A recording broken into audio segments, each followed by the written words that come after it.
Hello, thank you for stopping on by. Last week we talked about the pros of being an online full-time reseller. This week I want to mention the cons because there are some. If you are new here, hello, my name is Staci.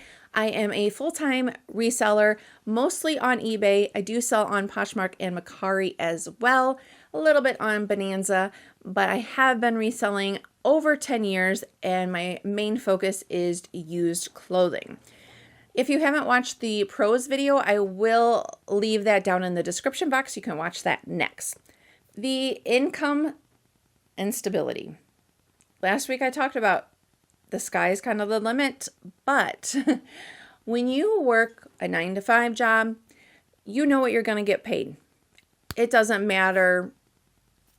You know what your salary is going to be. You know what your take-home pay is going to be. With this, you don't. You can be changed from year to year even when you're an established reseller.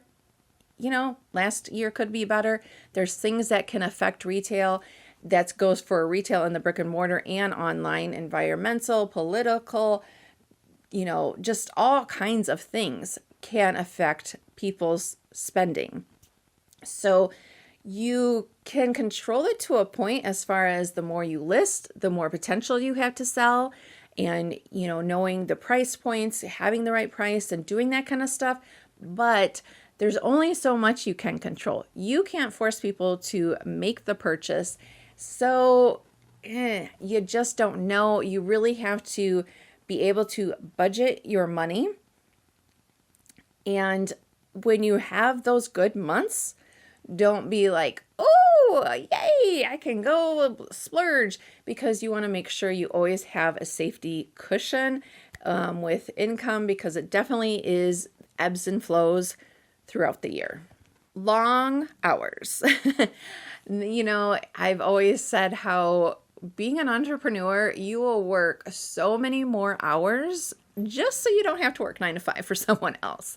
Because if you think that it's an easy thing, sorry. There is long hours because you got to go shopping or ask friends or family, or you got to source inventory. You might have to research what the going price is that the item, something similar, is selling for. Do the listing, store it in inventory. If it doesn't sell right away, go back to it and maybe you need to tweak the listing, run a sale. Then if it does sell, you need to ship it. So lots and lots of hours, but there is always some pluses. So again, I don't want to be like so negative in this video, but I just want to give the real life. And yes, competition. Now, I used to get when I'd be like at an estate sale or at a thrift shop. Okay, I said used to, but I still struggle with this of not getting cart envy. Okay, raise your hand. Let me know down below if you have ever gotten cart envy. When you see something else in someone's cart and you're like, why didn't I get that to that aisle sooner? Oh, man. But you know what? Then I tried to tell myself, there is enough stuff. There's thrift shops everywhere. There's always people wanting to get rid of stuff. There is enough stuff that no single seller could list everything to meet the demands and to sell something to all the people that want to buy. So I tried to tell myself that. Now, after 2020, there was a large influx of people coming onto eBay and selling used items. So yes, there was an increase in competition.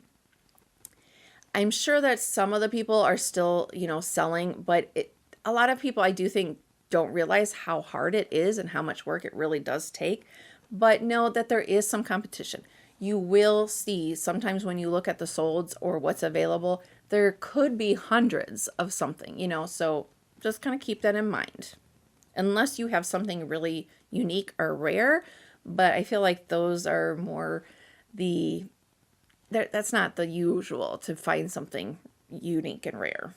Another downside, since yes, you are working from home, you can work anywhere, you can work anytime, but also the customer service element of it. since, I mean, I feel like everyone nowadays expects everyone to be available 24/7, but especially, if you're working in a store, a customer only has certain hours that they can come, do a return, ask questions, call, whatever.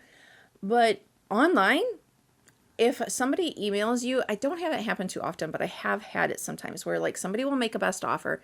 It may be like early in the morning or middle of the night or something, and I don't see it. And then it's like 2 hours later and they're emailing, I sent a best offer. Why didn't you accept it? They just expect, a lot of them, for you to be on your phone answering those questions 24/7. So there's really you have to make, your own hours if you want, kind of thing. And the inventory management of it. So there's a couple elements of this. The bookkeeping side of things, keeping track of your sales and all that, but then also the physical part of it, because when something sells, you don't want to list it. You don't want to have it overtake your house or be in your living space if possible. Sometimes, depending on what your size of your home is, sometimes that's not, an option. And sometimes it's not an option to have like an off-site place to store your inventory. I don't. Luckily, I do have a basement where most can go down there. But it's very easy, at least it is for me, to have it at one point be like everywhere in my house, like in the living room, some things to list, and then just everywhere. And you don't really want that, not only because it kind of clutters the mind, but also then you're never, at least for me, I never felt like I could just relax and be like off work. So if possible, you want a designated spot, and you just really want to be able to somehow, there are multiple ways that you can store your inventory and to keep track of it. That will be an upcoming video. So I gotta say it, don't forget to hit that subscribe button if you don't want to miss that one. But just having the space, because again, like if you're going to a job, you don't have to worry about having that space. You like get there, you show up, what you need is there. A big, big, big downside of being self-employed as a reseller online full-time is health benefits. Now, when I was married, it wasn't as big of a deal because I was on my husband's health insurance.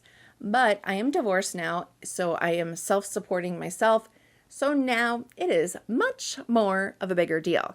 Now, if you are in another country, it may not be as big a deal, but here in the US, it definitely is a huge cost that needs to be factored in, because you yourself are responsible for getting your health insurance and taking care of all that, paying that. A lot of times a company either will split the cost of healthcare or take on a percentage, but when you are self-employed, it's 100% you.